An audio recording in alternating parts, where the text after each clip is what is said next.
पहले बोल रहे थे फेथ को लेके कुछ। मैं ये पूछना चाहूँगा कि खुदा ने जो भी रेवलेशन किए हैं, एक मज़हब के नहीं बहुत से मज़हबों में किए हैं, अलग अलग रेवलेशन है। कहीं कुछ एक बातें हैं, कॉन्ट्रडिक्शन भी है आपस में, कहीं कुछ आप कर सकते हैं, कहीं कुछ नहीं कर सकते। ऐसा नहीं है कि सबकी कोड ऑफ मॉरल एक है। तो ये किस्सा क्या है?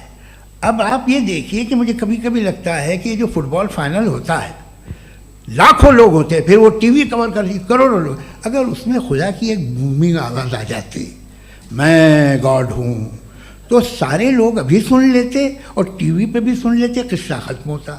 ये इतनी राजदारी क्या है कि तुम सामने कुछ तो सबूत दे दो हमें सॉलिड। ये कह साहब ये यूनिवर्स कैसे बनी, इससे मसला क्या हल होगा? मैं पूछूंगा आपसे खुदा कैसे बना? क्यों नहीं पूछूंगा कैसे बना?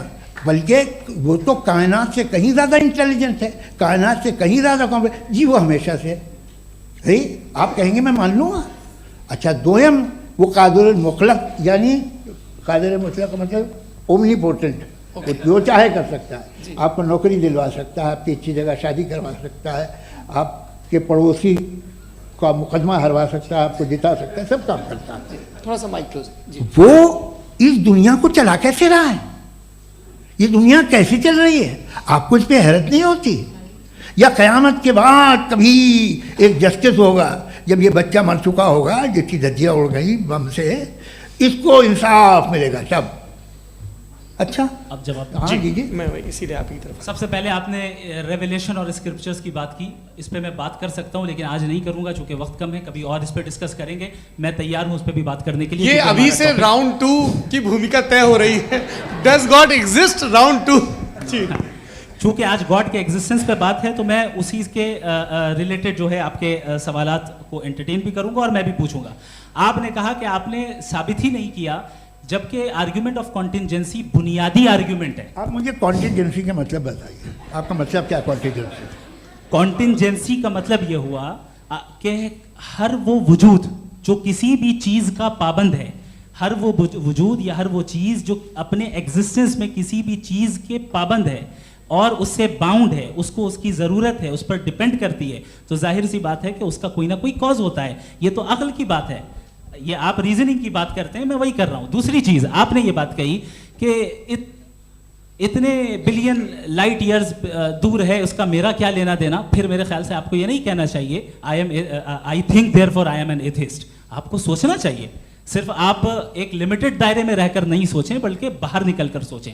आपने तीसरा सवाल किया, आपने 2-3 सवाल एक साथ। ऐसी बातें ना कीजिए, कुछ लोगों को इतराज़ हो जाएगा आप पे कि आप कुछ भी सोचिए।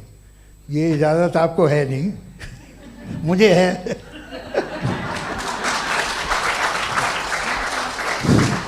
जी आपने प्रॉब्लम ऑफ इविल के ताल्लुक से सवाल किया और बार बार आप एक लफ्ज रिपीट कर रहे हैं कि ओमनीपोटेंट गॉड है, ऑल पावरफुल गॉड है। यही तो दरअसल समझना है कि गॉड का कॉन्सेप्ट क्या है। प्रॉब्लम ऑफ इविल जो है, प्रॉब्लम ऑफ इविल दर हकीकत 2 असम्पशंस पर कायम है। अगर आप इन 2 असम्पशंस को समझ जाएं तो ये प्रॉब्लम नहीं रहेगी, आर्ग्यूमेंट आपको समझ में आ जाएगी कि ये कोलैप्स कर जाता है। पॉइंट नंबर 1, यानी जो आपका सबसे पहला फॉल्स असम्पशन है कि गॉड मर्सीफुल है, ओमनीपोटेंट है, दुनिया में जुल्म हो रहा है।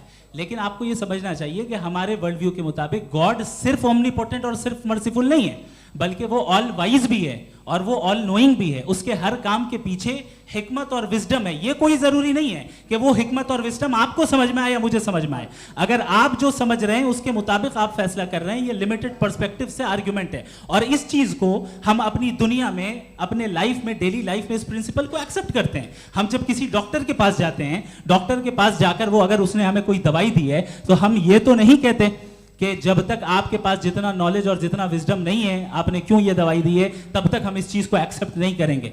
नहीं कहते, हम उसकी अथॉरिटी को तस्लीम करते हैं। क्यों? क्योंकि उसकी हम जानते हैं कि वो नॉलेजेबल है, वो विजडम वाला है, हमसे